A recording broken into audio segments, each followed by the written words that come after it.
Salut mes chers. La leçon pour aujourd'hui, c'est la production écrite. Mais avant tout, je vous rappelle mes chers que notre projet cette année, du deuxième semestre, c'est rédiger une nouvelle pour participer à un concours. Mais pour rédiger une nouvelle, il faut d'abord un synopsis. Écrire un synopsis. Qu'est-ce que ça veut dire un synopsis? Le synopsis, ça veut dire imaginer les différentes étapes du récit. Imaginez la situation initiale, imaginez l'événement inattendu, imaginez le développement ou bien les péripéties, et imaginez aussi la solution et la situation finale. À quoi ressemble le synopsis? Le synopsis ressemble à un plan, à un schéma.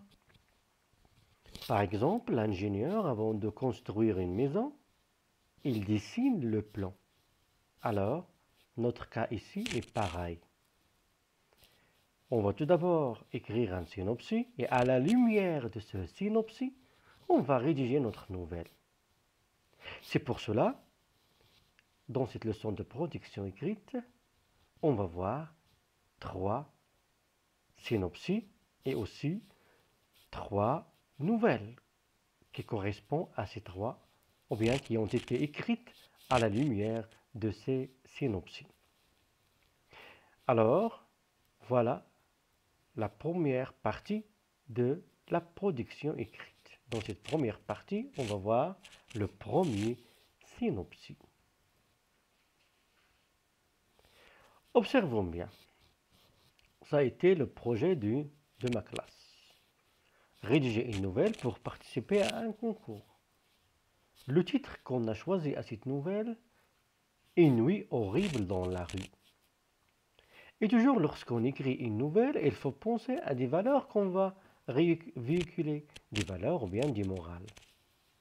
Ici, on a choisi écoutons les conseils de nos parents. Pour les circonstances de l'histoire, on a choisi le temps, le mois février 2017. On a même choisi le lieu de l'action, le quartier Beau Séjour à Casablanca, pour donner une peinture de réalité à notre histoire.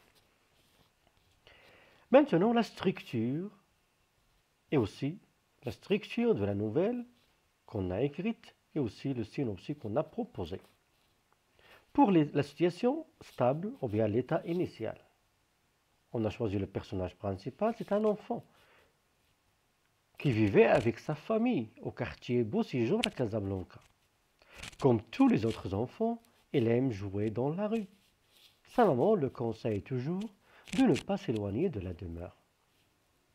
Pour l'événement inattendu, on a choisi un jour il va perdre le chemin de la maison. Pour les événements ou bien les péripéties, on a choisi la nuit qui tombait, le chemin perdu, la rue, les mauvaises rencontres dans la rue, le froid. Pour la solution, le matin, les ouvriers de nettoyage l'ont trouvé presque gelé. Ils ont appelé la police et transporté à l'hôpital. Pour la situation finale, délivrer l'enfant à ses parents. Alors, j'espère mes chers qu'à partir de ce synopsis, vous allez aussi vous-même essayer d'imaginer cette nouvelle. Maintenant, passons à la correction. Voici la nouvelle qu'on a obtenue l'année précédente. Une nuit horrible dans la rue. L'histoire s'est déroulée le mois février 2017. Anas était un enfant de 16 ans. Il vivait avec ses parents au quartier Beau Séjour à Casablanca. Son père était avocat, sa mère ingénieure. Son père était avocat, sa mère ingénieure. Comme tous les enfants de son âge, Anas aimait jouer dans la rue. Sa maman le conseille toujours de ne pas s'éloigner de la demeure, mais elle était têtue. Il n'écoutait pas les conseils. Un jour, Anas, qui jouait loin de la maison, jusqu'à la tombée de la nuit, n'arriva pas à trouver le chemin. Il était perdu, car les rues et les immeubles se ressemblaient. Il avait si peur qu'il frissonnait d'émotion. Il était seul dans la rue, avec les délinquants, les malfaiteurs. Il avait froid. Il cherchait un endroit pour dormir et passer la nuit, parce qu'il faisait froid. Il ramassa un carton par terre, le plia, le couvrit et essaya de dormir en se cachant derrière une grande boîte à poubelle. Il tremblait si bien qu'il n'arrivait pas à fermer l'œil. Heureusement, personne ne lui avait fait du mal. Le lendemain, de bon matin, les ouvriers de nettoyage l'avaient trouvé presque gelé. Il avait appelé la police et l'ambulance qui l'avait transporté à l'hôpital. À la fin, Anas était délivré à ses parents. Il avait appris une bonne leçon. Vous avez remarqué, mes chers, on a écrit une petite nouvelle à partir de ce synopsis qu'on a déjà vu. Le titre qu'on a choisi est Nuit horrible dans la rue. Vous avez remarqué dans la première, ou bien dans le premier paragraphe, il n'y a aucun problème. On a présenté le temps de l'histoire, le mois février 2017, et même le lieu de l'histoire, le quartier Beau Séjour à Casablanca. Et pourquoi on a choisi le quartier Beau Séjour à Casablanca? Parce que, toujours, dans ce lieu, un enfant peut se perdre facilement. Son père était avocat, sa mère était ingénieure, on a présenté aussi la famille. Comme tous les autres enfants de son âge, Anas aimait jouer dans la rue. Sa maman le conseille toujours de ne pas s'éloigner de la demeure, mais il était têtu, il n'écoutait pas les conseils.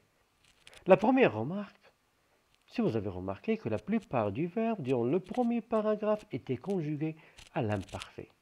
Toujours parce qu'on a des choses stables, il y a la description. On a décrit les circonstances familiales. On a décrit aussi la situation. Un jour, ici, il a marqué un changement dans le cours de l'histoire. Un changement dans le cours de l'histoire. Anas jouait loin de la maison jusqu'à la tombée de la nuit. Où est le problème? N'arriva pas à retrouver le chemin.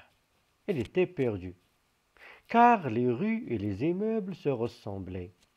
Il avait si peur qu'il frissonnait d'émotion. Alors voilà, l'événement inattendu, c'est qu'il était perdu. Voilà maintenant les péripéties, ou bien le développement de l'histoire. Il était tout seul dans la rue. Un enfant est tout seul dans la rue. Qu'est-ce qu'il va rencontrer? Avec les délinquants, les malfaiteurs. Voilà. Il avait froid. Le froid. Il cherchait un endroit pour dormir et passer la nuit. À la nuit, parce qu'il faisait chaud. Qu'est-ce qu'il va faire? Il ramassa un carton par terre, le plia, le couvrit et essaya de dormir en se cachant derrière une grande boîte à poubelle. Mais est-ce qu'il va arriver à dormir? Il tremblait si bien qu'il n'arrivait pas à fermer l'œil. Maintenant la solution. Heureusement, observez bien, heureusement, voilà le mot qui annonçait la solution, qui va nous dire que l'enfant n'est pas mort. Personne ne lui avait fait du mal. Le lendemain, on ne dit pas demain dans le récit. Dans le récit, on dit le lendemain. Le lendemain, de bon matin, les ouvriers de nettoyage l'avaient trouvé presque gelé. Il avait appelé la police et l'ambulance qui l'avait transporté à l'hôpital. Voilà la solution. Maintenant, la fin de l'histoire. À la fin, Anas était délivré à ses parents. Ça veut dire, on a délivré l'enfant à ses parents, et l'enfant aussi, il a appris une bonne leçon. La prochaine fois, il ne va pas jouer loin de sa demeure. Maintenant, mes chers, j'aimerais bien, mes chers, que vous dire une remarque. Pourquoi on a travaillé le but, la conséquence, la comparaison? Pourquoi on travaille toutes ces leçons de langue?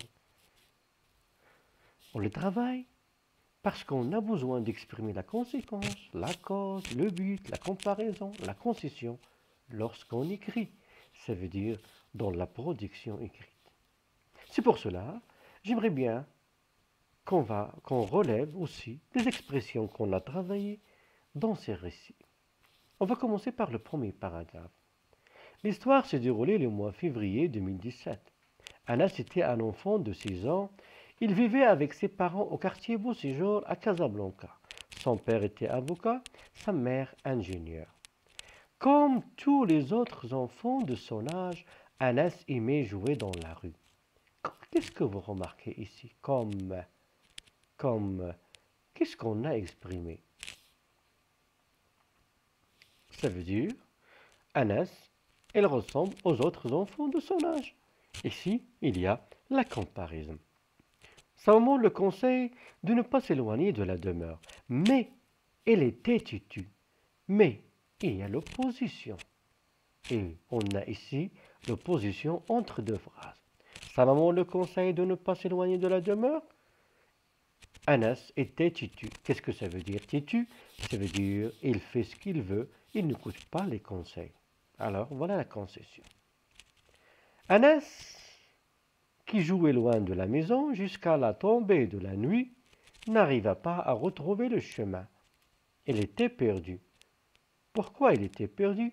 Car les rues et les immeubles se ressemblaient. Voilà la cause. Il avait si peur qu'il frissonnait d'émotion. Il avait si peur qu'il frissonnait d'émotion. Frissonner, ça veut dire trembler. Qu'est-ce qu'on a exprimé ici? Il y a la conséquence. Il était tout seul dans la rue avec les délinquants, les malfaiteurs. Il avait froid. Il cherchait un endroit pour dormir et passer la nuit. Alors on a ici pour le but. Dans quel but il cherchait un endroit? C'est pour dormir et passer la nuit. Pourquoi? Parce qu'il faisait chaud. Parce qu'il faisait chaud, ici on a la cause. Parce qu'il faisait froid. Il ramassa un carton par terre, le plia, le couvrit et essaya de dormir en se cachant derrière une grande boîte à poubelle. Regardez bien ses actions. Il ramassa. Je vais souligner ces mots. Il ramassa un carton par terre, le plia, le couvrit. Ça veut dire se servir comme couverture. Essaya de dormir.